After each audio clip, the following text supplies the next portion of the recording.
So this is a video explaining my commissioned emergent project patch that I created as part of my MA. It's built in Max, and the idea was to have a 10-minute or so piece of music that was generative, randomly created, with elements that wouldn't be repeatable, to accompany some sort of exhibition or something. I sort of picked an abstract Rothko or David Lynch or some sort of exhibition in that vein. I discuss in the write-up that I use. When I was thinking about this project, Messiaen sprung to mind. I'd studied him before, Liturgy du Crystal. I don't know how you say that, but and I like the randomness that seemed to be created with the different timings of, say, the piano playing a series of 29 chords, and then I think the cello plays a 17-note pattern that keeps repeating over the top, and everything sort of repeats over the top of it, so nothing's the same until hours and hours later it would all come back and do the same thing. So I thought that's quite a cool way of using numbers to create a sort of generative type of idea, even though it would be the same every time he played it. So I kind of thought, well, I'd use that as a starting point for this.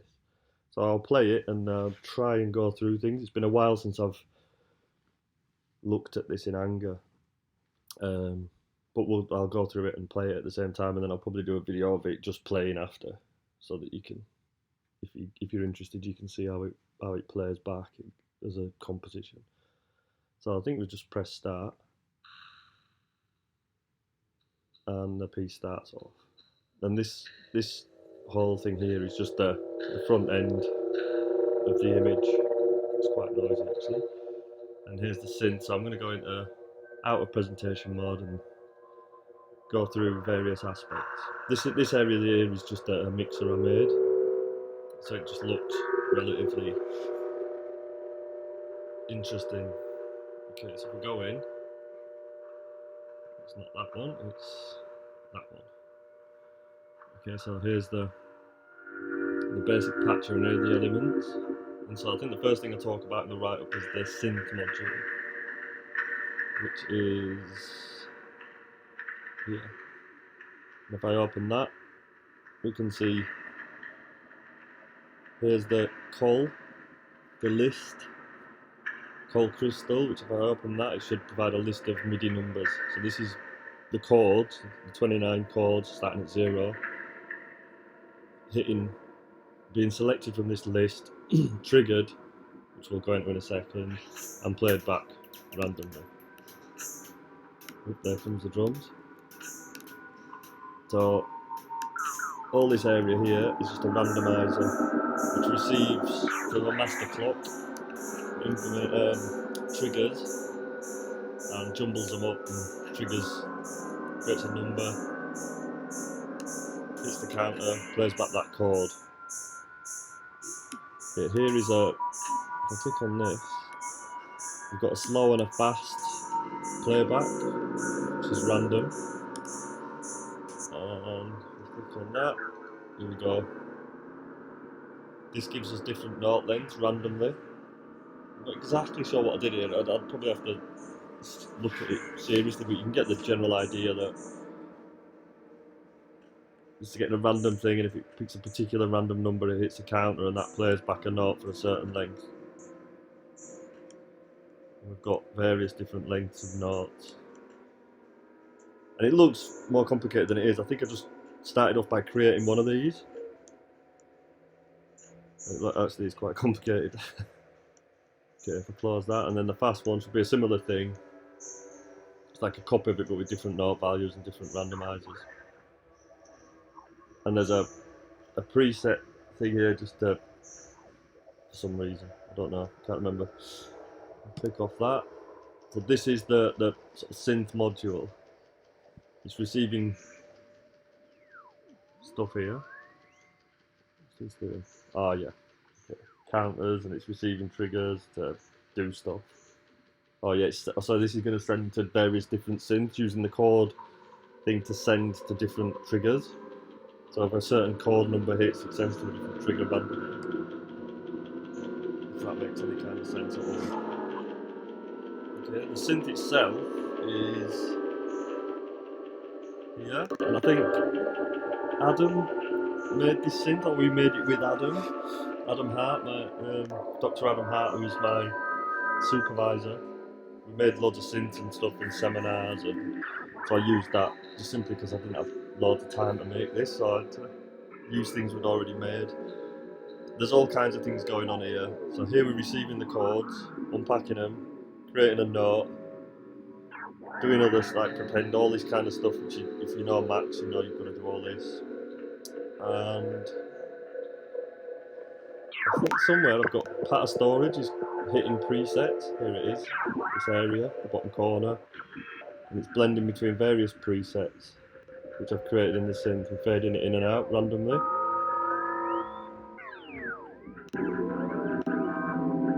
Here's a compressor on the way out and a delay.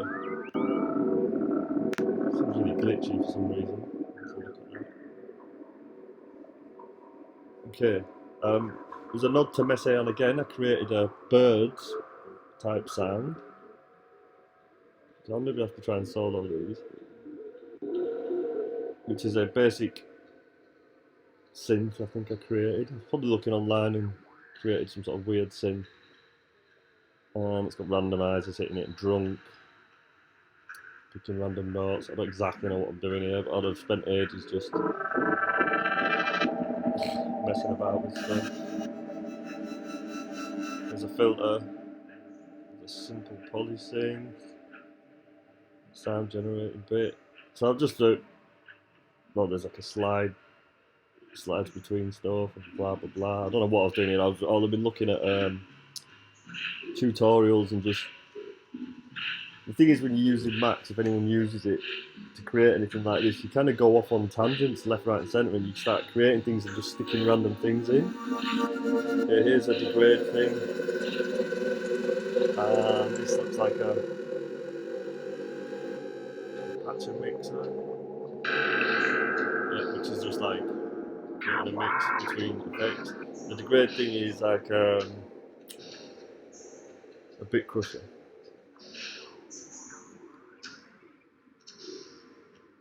Okay, you can hear this random drum module. I was watching a video, I think I linked to it somewhere in here. Here at the top, Reddit. There was a video, Mark fell masterclass during lockdown, and he's showing a bunch of his work. And one of the things is the thing that looks like this red and white box here. And I saw it, and I've no idea. It just did a quick couple of seconds, but it looked really cool. And I kind of figured out what he was doing real quick. I looked at it and thought, oh, this is what he's doing, and tried to copy it. And so these are the divisions of the bar by 32. If I move these, and it plays back a drum on a loop between 0 and whatever this counter spits out. This Uzi thing chucks out loads of random numbers, which you can see here, 8, 8, 11, etc. Or we could move these and oops, we'll not do that. And it's, so this was inspired by Mark Fell. You can see it changes randomly and the drum timings change. Okay, and the module for that is here. And this was a nightmare to make, I think. I was trying to convert divisions of bars into milliseconds and then get it to re-trigger itself. And this is what I came up with. And it was this took me a while. I think because it has to grab the number, divide it into milliseconds, and then spit it out, and then when it goes round, it has to reload the thing, and to do some mad thing. I think I was trying to do it for a couple of days, fell asleep, woke up kind of knowing how to do it somehow, and then just had to copy it across to all the other drums. Can't exactly remember how I made it, but I know it was a pain in the ass. But that's triggering the drums, and the drums themselves. There's a great, really cool tutorial online about how to make like 909 kicks. It's this funny computer voice Birmingham accent thing. It's brilliant. The guy's really cool. I can't remember who it is, but he makes really cool drum things, and I was like making 909 type drums and stuff using his tutorials as a basis for them all. Yeah.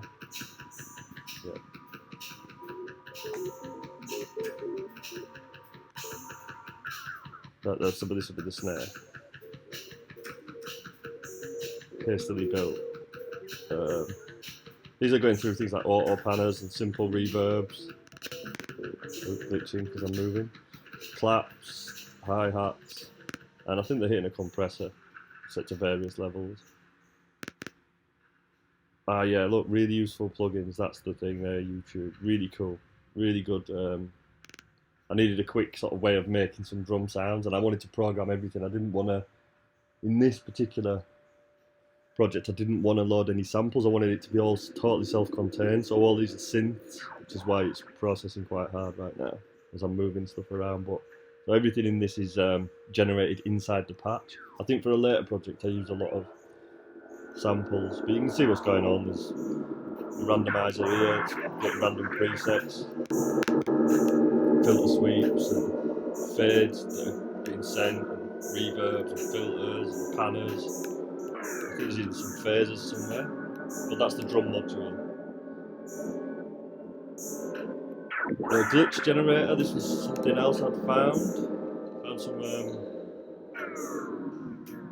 and then obviously you find sort of tutorials and then you just mess around with things and try different things and create like little graphics. I got more into this later, and I think a criticism from my tutor, there was two main criticisms. One, it was a bit quiet, and that was because I'd built everything on top of everything using presets. Everything seemed to get quieter and quieter, and then because I'd used presets, I ended up having to turn the gain up using a compressor, which is a bit of a pain. In any following projects, I didn't do that. I'd sort of got the volume level sorted out, but this was one of them things where you start building things on top of each other, and before you know it, you've got tons of presets, and everything starts to get a bit messy. But I figured that out later on. This drift bangs thing is like a randomizer that sends to a delay, and it changes the time of the delay. And when you change the time of the delay, it changes the pitch, so you kind of get this slew effect, which is really nice. So here it's hitting like a line, which creates a fade between X and X and X milliseconds randomly. So you get this real, that kind of slurring effect between the delays whenever this drift bang gets triggered. Here's the glitch on a spec. I think originally I made a lot of glitches and randomised between them, but I think I just settled on one or two, or this glitch here. But there was a bunch of them. You can use pink noise, white noise, and different filters and different settings, and this clip thing, and it sounds great. It's a really cool way of just adding some ambience to your piece of music. What else have we got? Tune. This will be a simple FM synth I'll have made, and there's a trigger for that as well, which is here. Which is that it kind of re-triggers itself, goes round and round re-triggering. There's some writing here that I've obviously thought to be important, and here's some note values that are getting randomly triggered, and here's different note lengths.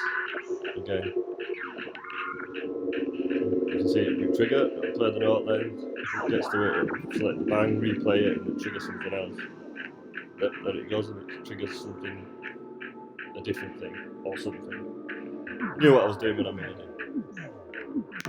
This area here is the pattern storage randomizer. I think I looked at a ton of different tutorials, and including the ones on the Max Help page, and I've found like 3 or 4 online, and somehow managed to bring them together and hacked it, and it creates like a random timed blend, so it picks like a preset. So here it says from 10 to 11 over a random amount of time, so it'll randomly go from one preset to another, which creates, so these faders will move sort of smoothly rather than just flipping between. Like if I trigger it now, it goes from 10 to 11. Is it this one? This one, 11 to 9. You see these faders are changing here. If I play it again, pick a random preset, goes from 9 to 4, and these faders will all move smoothly. So it kind of smoothly interchanges between presets. We've got a compressor here as well. And here's the spectrograph. So if we go back to this, you can see this is what it looks like anyway as it plays. So all you have to do is press this across here and it should start the piece. And if we look here, we've got a ton of, we should have a lot of clocks. So a little bit messy, but these are like master clocks that are chucking out tempo information or triggers, and then these triggers are getting sent out at random times to the various modules and then triggering stuff inside the modules. I'm not sure what the timing will be like. I mean, it sounds pretty loose, but luckily it's a random kind of thing. A later project I made was a bit less generative, or elements of it were a bit less generative, and it needed to play back samples, and I think Max can be pretty loose when it's triggering MIDI. In fact, it is pretty loose when it's triggering MIDI. There's some options you've got to select up here to make it do it more. But anyway, yeah, this is the basic generative composition I made. Obviously I'm talking over the top of this. I shall play back a version that's me not talking over it so you can get an idea of what it sounds like. But it's like ambient background music is the general idea. Here's the Tweety Birds thing in the background. And the glitches. And that's it, it's stopped itself, so it's probably been going on around about 10 minutes, or X amount of bars, I think I calculated. I think I'd put in it as well a fade at that point, but for some reason, I'd have to go in and fix it a little bit more, do a little more work on it. The fades thing sort of seems to get overridden by something, and it's... I think I put a fade. I'd need to maybe make a master fader to fade things out a little bit more. I think that's what I'd do. I'd make like a master stereo output and fade that at a certain point, and then everything would fade out instead of just a bunch of things. But anyway, that's the basic patch. If anyone wants to know anything else about it, or they want a copy of it to play about with or anything, just hit me up and I'll chuck you a version where you can have a look at and see what I did. It's one of them things that when you're creating a Max patch, or when I'm creating a Max patch, I kind of get excited and I'll get really into a certain element of it and just go off on massive tangents, and I think that's the beauty of it. That's what makes it fun. But it also makes it really hard to try and describe what I've done. But it all kind of makes sense. And I did unpick this. I used a lot of elements of this for a final project, which is an entirely different piece, and it looks completely different. But I did use a lot of elements of this, of what I'd learned in this, the pattern storage stuff and sort of clocks and things to create the timing for the whole thing. But anyway, I hope you enjoyed that. I hope it makes some sort of sense. It'd be really difficult to write that up because there's just so much stuff going on. I mean, I could, but it would take me days, and it'd also be really detailed. So I just thought I'd do a quick video showing through stuff. But yeah, that's it. I will maybe upload a video of it just playing, or some audio of it just playing the thing, so you can listen to it for 10 minutes if you so desire. But yeah, that's it.